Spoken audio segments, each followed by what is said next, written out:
Sociology is a comparatively young academic discipline, yet its influence upon modern criminology and contributions to theoretical explanations of non-standard behavior have been more extensive and enduring than the preceding theories of biological determinism and psychological maladjustment.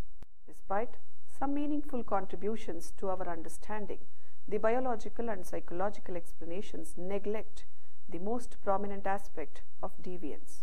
That is, like any other human activity, deviant behavior is inherently social in nature. For an individual to be deviant or antisocial, he or she must be involved with other people.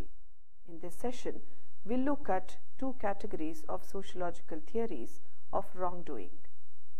Note how these theories, social strain and cultural transmission, unlike the biological and psychogenic theories, look beyond the individual in seeking causal explanations and place juveniles and their behavior in a larger sociological context for understanding.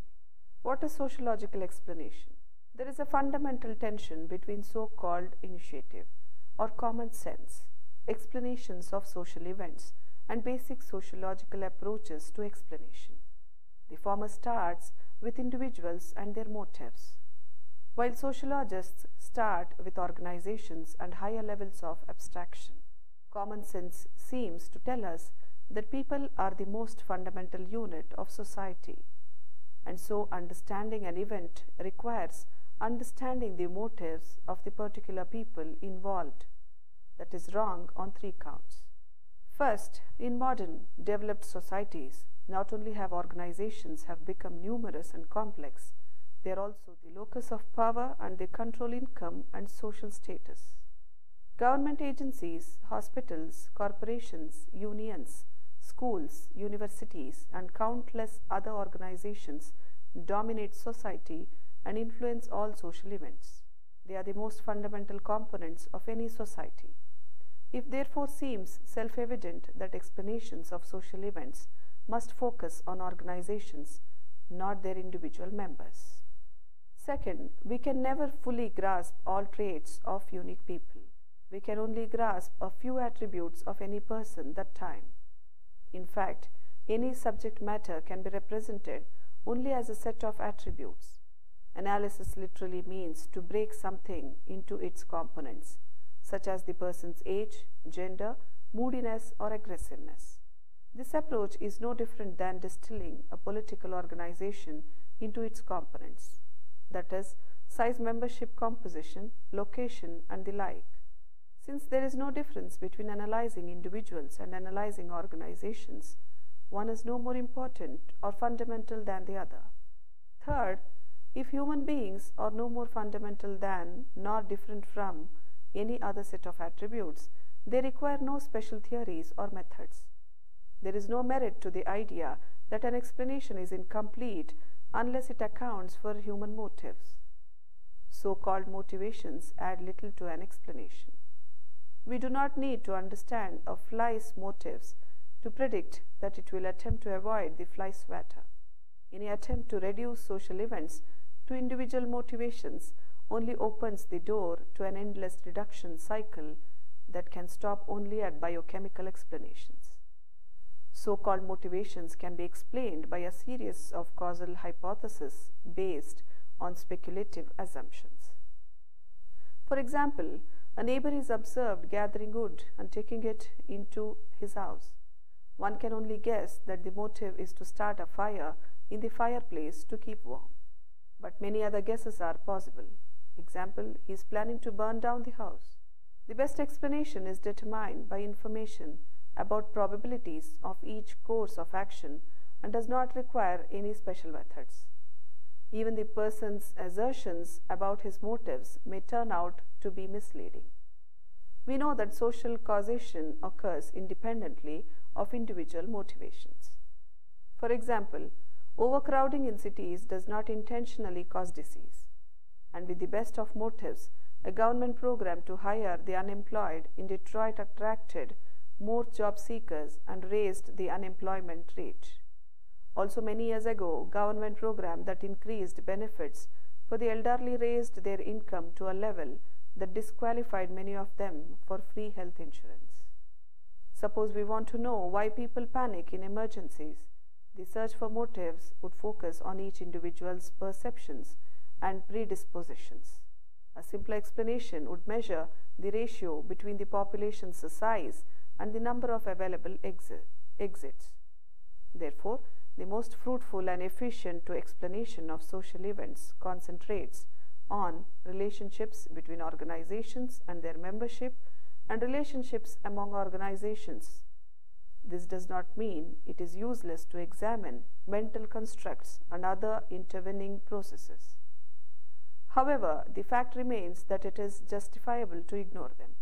Otherwise, we would be committed to the impossible task of trying to account for endless chains of intervening variables. Incompleteness is inherent in the analytic process.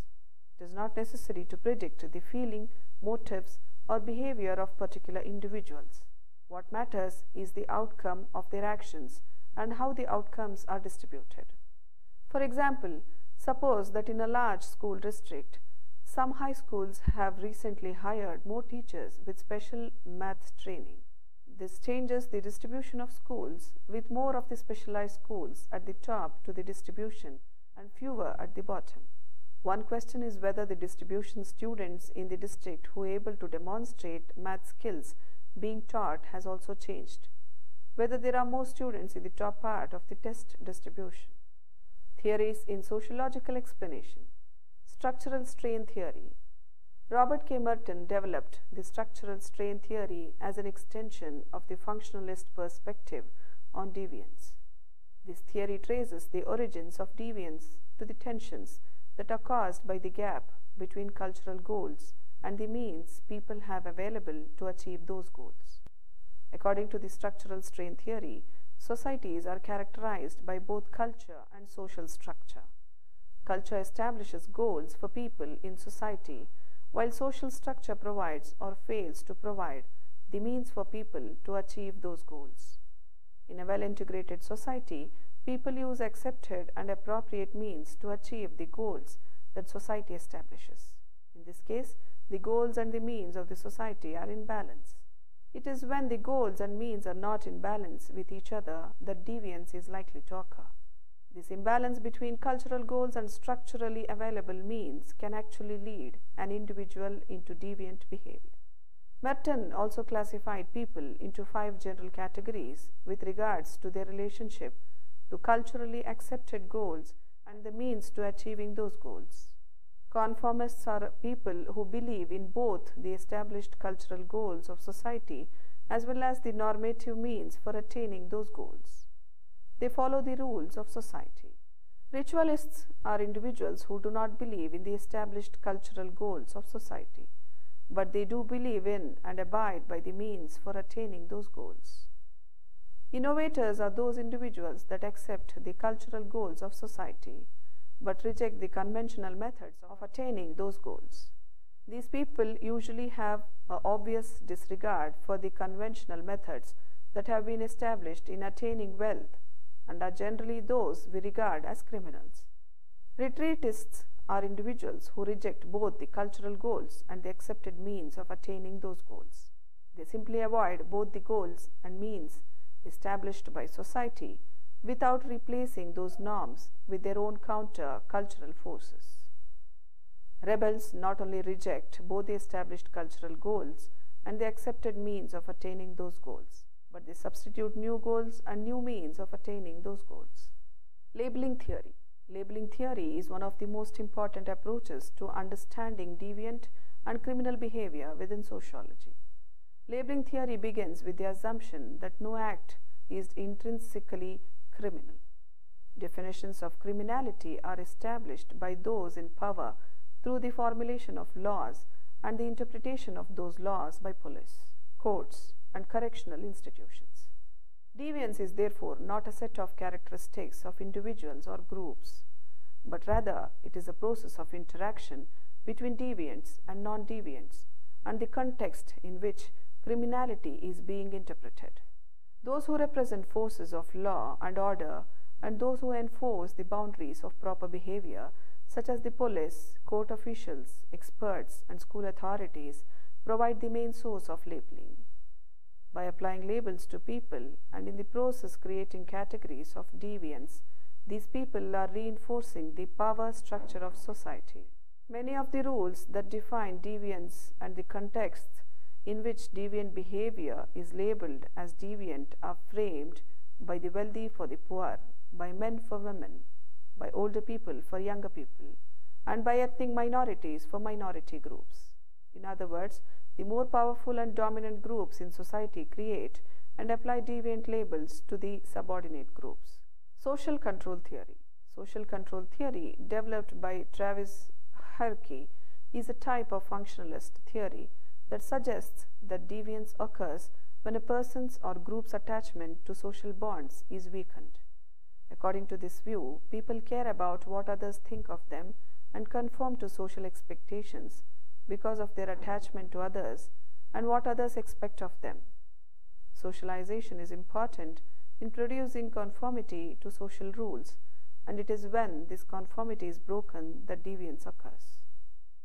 Social control theory focuses on how deviants are attached or not to common value systems and what situations break people's commitment to these values. This theory also suggests that most people probably feel some impulse towards deviant behavior at some time, but their attachment to social norms prevents them from actually participating in deviant behavior. Theory of differential association. The theory of differential association is a learning theory that focuses on the processes by which individuals come to commit deviant or criminal acts. According to the theory created by Edwin H. Sutherland, criminal behavior is learned through interactions with other people. Through this interaction and communication, people learn the values, attitudes, techniques, and motives for criminal behavior. Differential association theory emphasizes the interaction people have with their peers and others in their environment.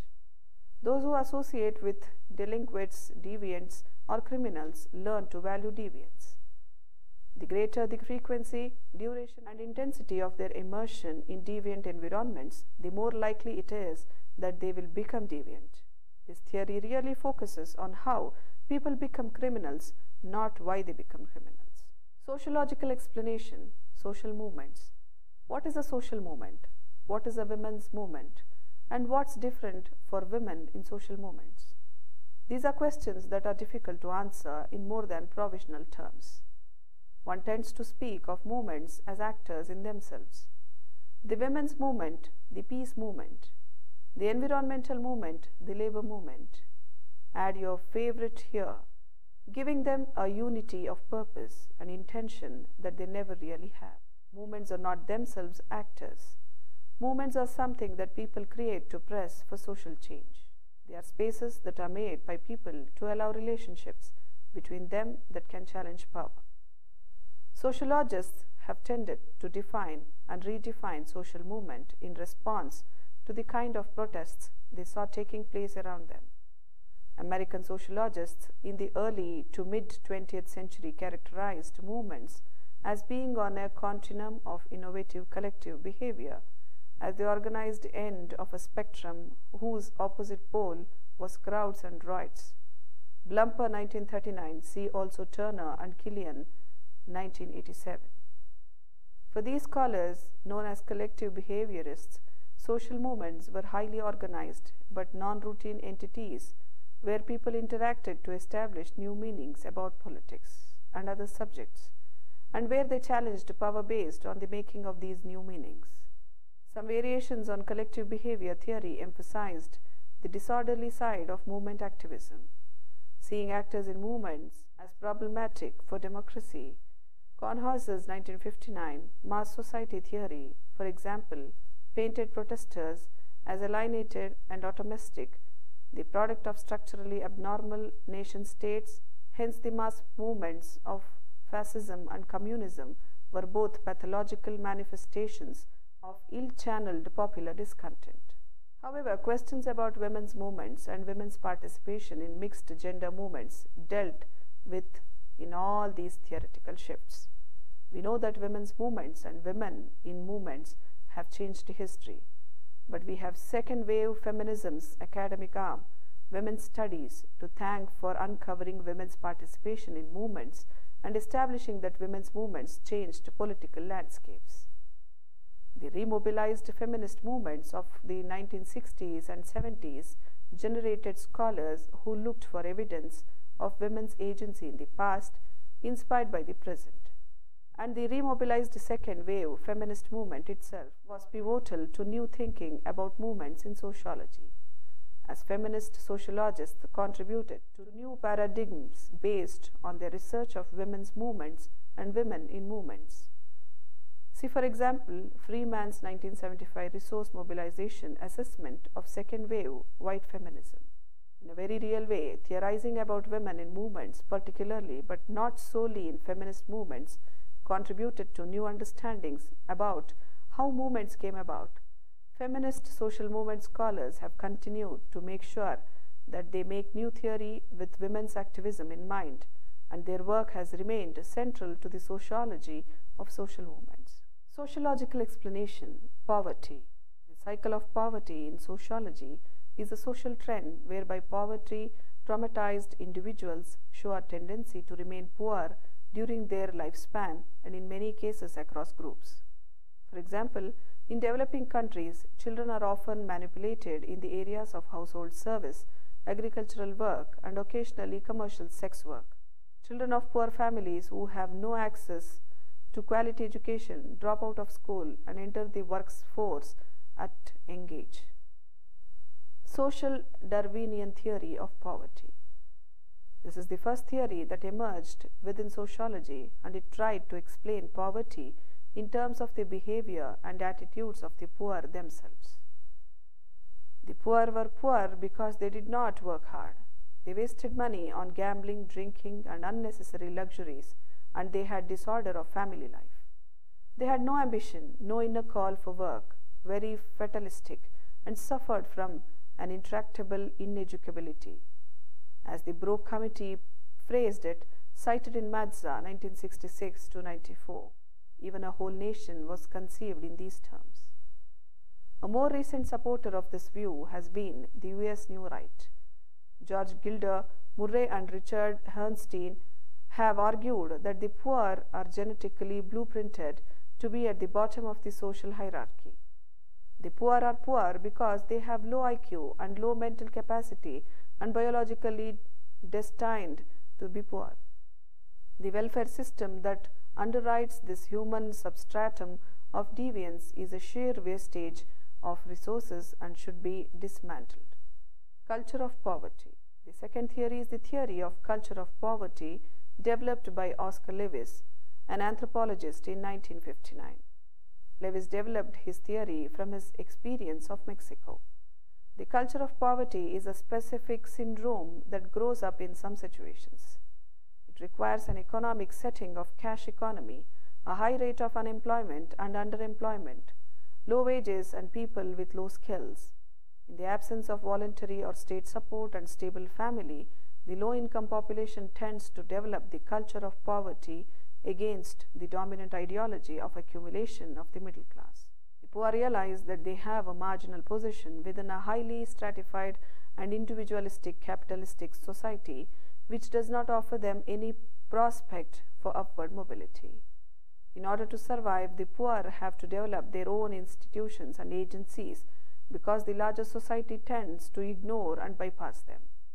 Thus, the poor come to represent a common set of values, norms, and pattern of behavior which is different from the general culture as such. In short, the poor has a way of life, a specific subculture. Lewis found 70 traits that underlay this subculture.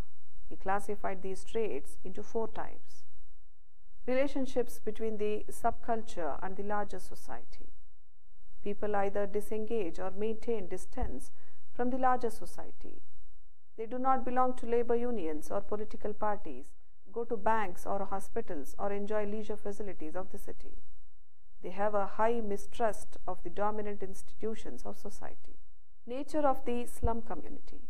The Slum community is characterized by poor housing and overcrowding and a minimum of organizational structure beyond the space of family. These institutions grow up mainly to meet their minimum needs. The slum economy is inward-looking. It is embedded in pawning of personal goods, informal credit, and use of second-hand goods. Nature of the family: bilateral kinship system, unstable marriage, matrifocal family. Attitudes, values, and personality of the individual. The individual has a strong feeling of fatalism, helplessness, dependence, and inferiority. A weak ego tuned to the gratification in the present and a strong preoccupation with masculinity. Once the subculture is formed, it tends to be perpetuated. It is transmitted from one generation to another through socialization. The theory of culture of poverty has been greatly misunderstood and misused. Lewis saw it as an extreme form of adaptation that the poor are forced to make under certain circumstances and in certain places. The poor rejects the dominant culture and its institutions because they do not serve them. Their own subculture grows out of despair and protest. Sociological explanation is helpful in situating the beginning of the New Age movement in the mid-60s to the early 70s and in highlighting the relationship between protest movements of that time and the New Age. The problem with this explanation is that it assumes the only reason people pursue spiritual and psychological matters is because they are suffering from some setback in the outer political sphere. Thus, it assumes that if the leftist politics had triumphed, there would have been no need for turning inward. Unfortunately, such a reductionistic explanation is typical of many sociologically inclined academics who dismiss genuine spirituality. Many movement activists of the 60s did grow dissatisfied with political activism and joined what we now call the New Age movement. But instead of arguing that this shift from politics is failure of will, one should see this more as a witness to the inadequacies of our cultural paradigm. The movement activists turned from political activism to spirituality because they found something more satisfying there. Two of the most prominent political activists of the 60s, Rennie Davis and Jerry Rubin, both members of the Chicago 7, illustrate this point. Rennie Davis was on his way to Paris to celebrate the end of the Vietnam War when a series of coincidences diverted him to India.